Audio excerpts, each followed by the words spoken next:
Ladies and gentlemen, please take your seats.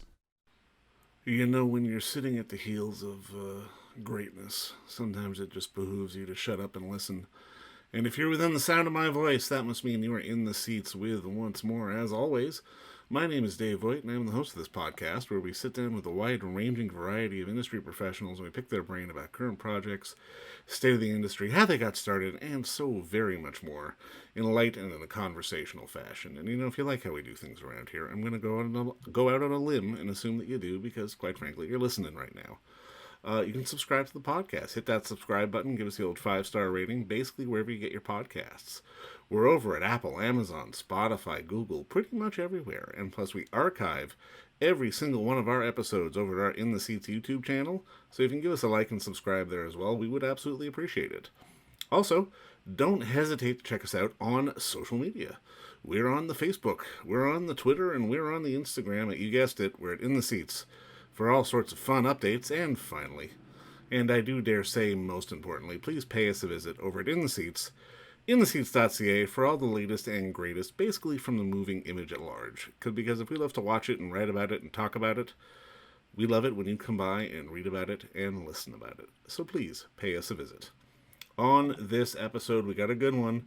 It is going to be on the Apple Plus streaming service this coming Friday. They have done it again with yet another excellent film that had a great festival run. It's about Louis Armstrong. It's Louis Armstrong's Black Blues from director Sacha Jenkins, and it follows the life, the legacy, and the mastery of a man who is so-called one of the founding fathers of jazz, and really one of America's first popular cultural stars, and a cultural ambassador as well on so many different levels. It is a fantastic watch as we sort of learn more about his influence and who he was as an artist as well. And back at the Toronto International Film Festival, we had the unique pleasure of sitting down with director Sacha Jenkins to talk about all that and so very much more. So obviously, if you haven't already signed for Apple TV Plus, please go do it, because it is fantastic. And check out Louis Armstrong's Black Blues, which is on the service this Friday. But first, enjoy our talk with Sacha, because between you and me, it's a darn good one. All right, Sacha, obviously, first off, thank you so much for the time today. I really appreciate this. Of course. Congrats on the movie, man. I mean, I really loved it, man. It's such a piece of work. I guess walk me through sort of the origin of the story on your end. The origin of the story of how I came to it? Yes, yeah. The good people at Imagine Entertainment gave me a call and said, hey, would you be interested in doing this film? I didn't really know much about Louis Armstrong. I knew as much as your average kid in New York City knew, you know, all the big songs, played his instrument well, smiled a lot. You know, I grew up in New York City during the crack era and the hip-hop era and the golden era of hip-hop and Public Enemy. And so, you know, I came to Louis Armstrong with kind of eyes squinted, you know, not really knowing what to expect. But then when I learned about who he was and all that he had done and all that he'd overcome, I was completely blown away. For sure. Yeah. No, I mean, in watching it, I was so struck just by the reality of, because I mean, as the film shows, we have preconceived notions about who he was and what he did, and even in watching this film, I was like, oh, this, you know, in watching your film, I'm like, oh, this is the guy who did the Wu-Tang doc. And I'm like, oh, there's not a straight line between Wu-Tang and Louis Armstrong. But no, there kind of is. Yeah. When really you look at it, like, how important was it for you to show really what I mean, gangster is the wrong word, but really sort of a musical badass and really sort of a cultural icon to sort of push what he did forward? Well, you know, making films about Wu-Tang and Rick James, and then Louis Armstrong, it made me realize it's the same story over and over again. It's the genres are different, right? But it's a reflection of and a reaction to the environment. And so I wanted to make something that really unpacked his environment, where he came from, what his influences were, and where he wanted to go. And so that straight line that doesn't seem like it's there from Wu-Tang to Louis Armstrong, it's very much so there. It's the same story, and I think that's what's going to make him relatable to a whole new generation of people who really have even less information about him than I did. You know, so I wanted people to see him in a modern context, and I wanted people to understand, like, you know, who you had to be Louis Armstrong, and why there just simply never will be another person like him. For sure.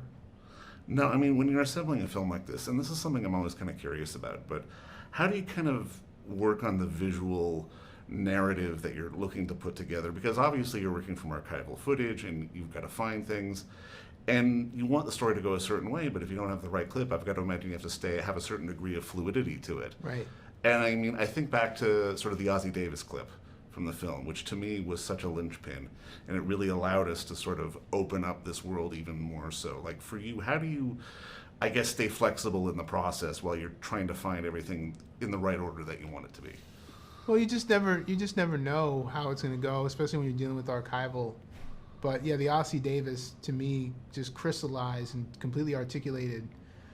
You know, what I've been telling people is, like, it's an American film, and typically when it comes to black people, it's like they're not really considered to be Americans, and it's going to air during Black History Month. You know, that's typically how it is.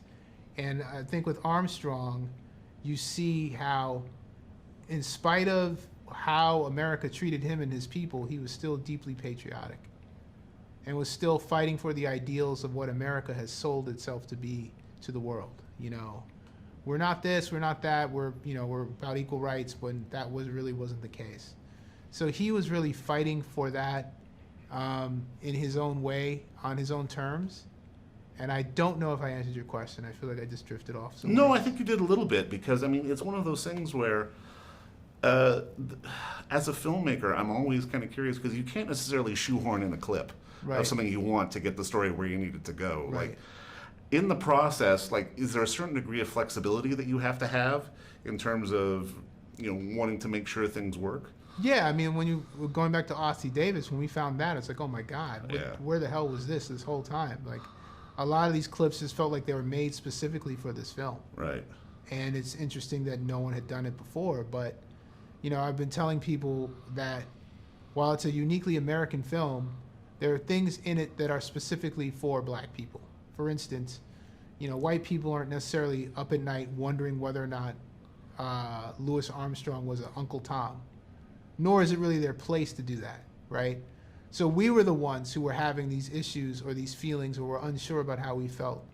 So really, inside of the film, which is for everyone, there are conversations that are specifically for black people to help us better understand who he was and process our feelings. For sure. And that's what Ossie Davis and others, that's the purpose they serve inside of it. In watching the film, it really struck me that he was such a generational artist. And I mean, he was, you know, people would call him Satchmo, but he was more than that. I mean, and when you look at even sort of the modern landscape, you know, Sean Carter is more than Jay-Z. You know, Nas is more than, you know, Nasir Jones is more than just Nas. There are these artists who manage to sort of take things to a different level, be it businessly or culturally or for the community even. Like, why do you think we get sort of these generational artists sort of in the community? Why do we get them? Because they're necessary. Yeah. You know. So they're born of a time, would you say? Yeah, I mean, there's always the climate, and these artists are a reflection of and a reaction to the environment. So there's always a point where there has to be someone or something that addresses what's happening. And there's always someone who, you know, whether it's Jay-Z or Nas or Rick James or Wu-Tang or Louis Armstrong, there's always someone who's in this unique position to sort of process everything that's going on in a way that isn't even direct. It's almost like babies speak. You know, when a baby talks, it's not necessarily forming words, but you understand its intentions. Yeah. And the environment always produces people who can articulate what needs to be articulated during those times. Now, I mean, for you, as someone as a music journalist, and obviously your history in the films that you've made, how important was it for you to have this film be more than maybe just sort of the greatest hits, sort of the glossy, you know, at that on top, have it be more deep cut? Yeah, for me, I think it's, in an odd way, it's not really about the music. It's really about him. Yeah. And understanding where he came from and what he overcame.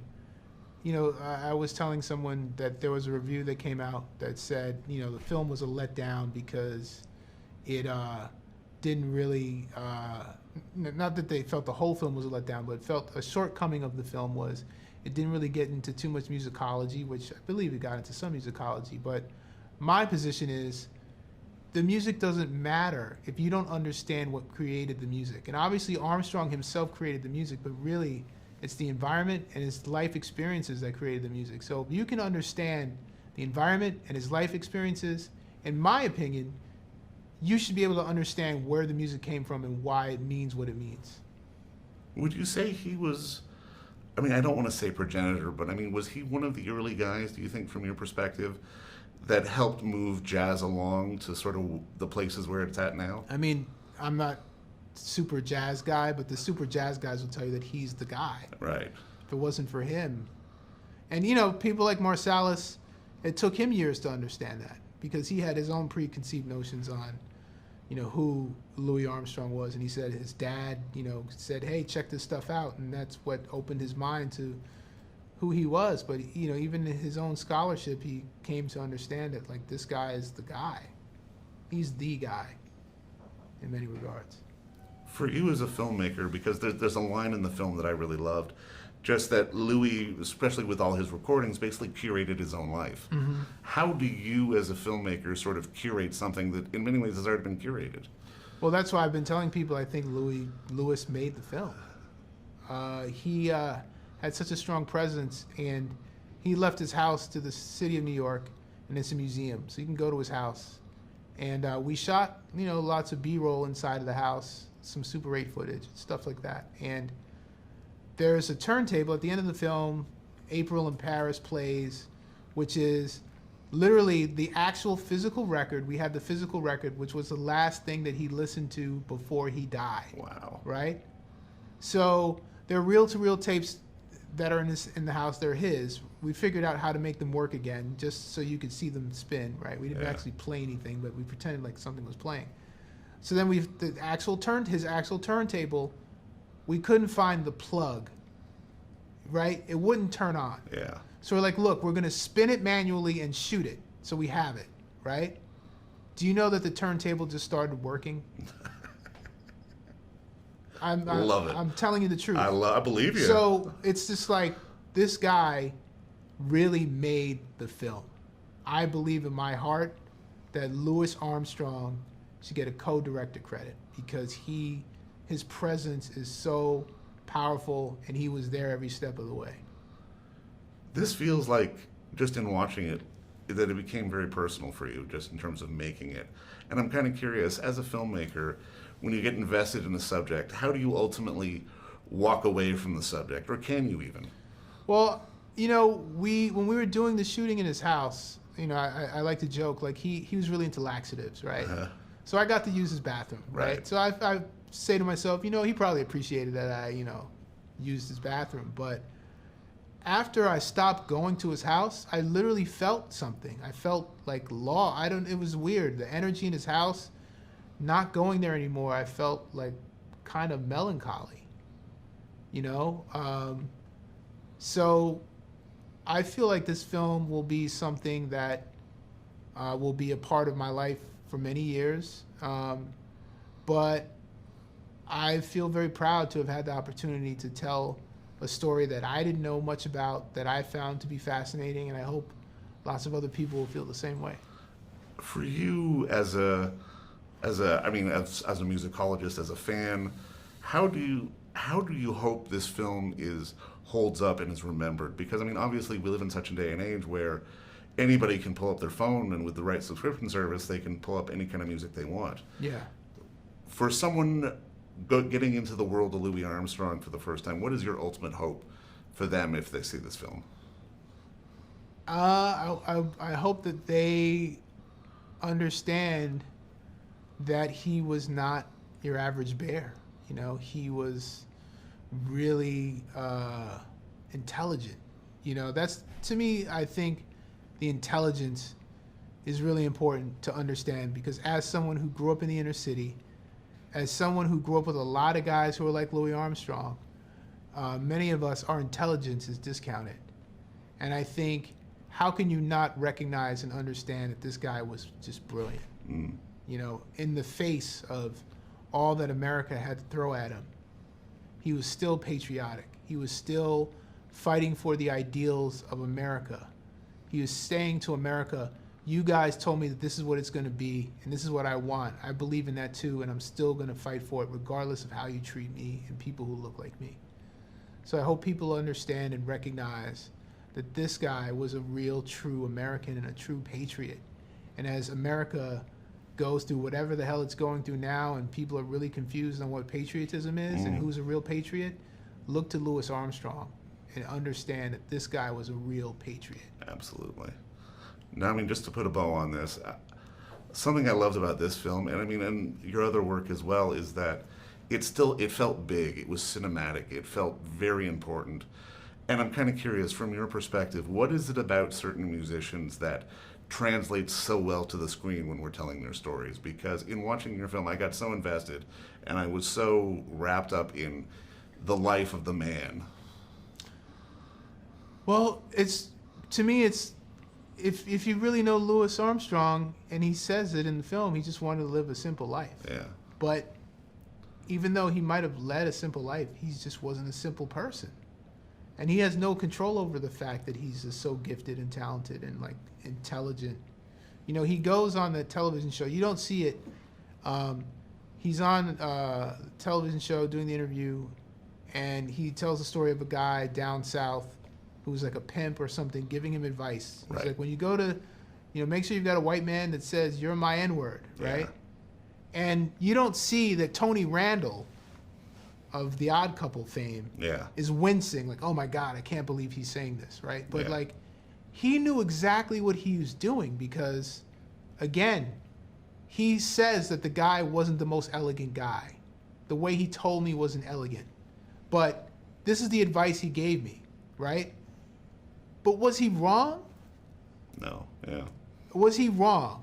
You know, like, yeah, you need, in many cases, honestly, not much has changed. You need a white man to say, you're my guy, Yeah. right? So Yeah. he says that on national television, but he knows exactly what he's saying and why he's saying it.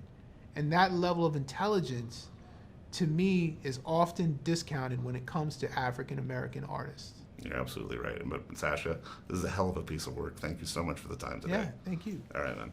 Take it easy. And don't forget to visit our friends over at Bay Street Video for all your DVD, Blu-ray rental, or purchasing needs this summer, as they are still open for curbside and some mailing delivery as well. Over at 1172 Bay Street, Toronto, Ontario, Canada, you can give them a call at 416-964-9088. That's 416-964-9088. Or send them an email at baystreetvideoto@gmail.com for any of your DVD and Blu-ray needs.